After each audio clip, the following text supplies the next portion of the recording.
उनका जो नकाब था वो हमने उतार दिया। जिस तरह से इस देश की अपोजिशन की जो पार्टीज़ है ये तोड़ने के लिए जिस तरह से केंद्रीय जांच एजेंसी का इस्तेमाल किया जा रहा है, सबसे ज़्यादा इस्तेमाल बंगाल, पश्चिम बंगाल, महाराष्ट्र और बिहार में हो रहा है, आपने देखा होगा।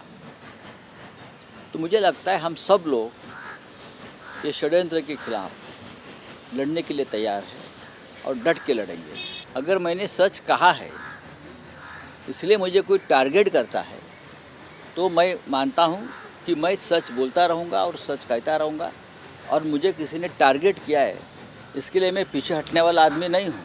मैं हमेशा सच ही बोलता हूँ, मैं किसी के बाप को डरता नहीं। आज ज़रूर सामना हमेशा सच लिखता और बोलता है, उसमें छुपाने की क्या बात है। आप जाकर पूछिए हसन मुश्ती साहब को, उनके ऊपर प्रेशर है क्या नहीं। आप जाकर पूछे अनिल देशमुख जी को, उनके ऊपर प्रेशर है क्या नहीं। आप जाकर पूछे जितेंद्र आवाड़ जी को, उनके ऊपर प्रेशर है क्या नहीं।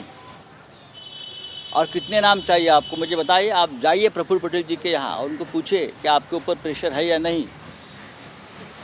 जिस तरह से जांच एजेंसी सेंट्रल प्रेशर बनाकर फिर बीजेपी ऑपरेशन कर रही है, उसके ऊपर अगर हमारे जैसे लोग बोलते हैं तो ज़रूर बीजेपी को गुस्सा होना चाहिए और किसी को गुस्सा होने की ज़रूरत नहीं है। वो क्या कर सकते हैं, मेरी विश्वास पवार साहब खड़े कर सकते हैं। शरद पवार साहब की बात मैं मानूंगा। सर एक सवाल ये है कि कल अजीत दादा ने जो सफाई दी उसमें कहा कि जो मुखपत्र में आप लिखे उनको अपनी पार्टी के बारे में लिखना चाहिए। क्या लिखे हैं आपको मालूम है मैंने क्या लिखा है? बिल्कुल उनका कहना है कि क्या लिखा है। आपने कहा था कि इस तरह के ऑपरेशन होने वाले हैं, तो उसमें गलत क्या है? ये क्या किसी पार्टी के बारे में मैंने कहा कि महाराष्ट्र में अपोजिशन को तोड़ने की कोशिश हो रही है। ये सच है या झूठ है, ये अजीत दादा ने बताना चाहिए। क्या शिवसेना को नहीं तोड़ा? क्या एनसीपी के ऊपर हमले नहीं हो रहे हैं?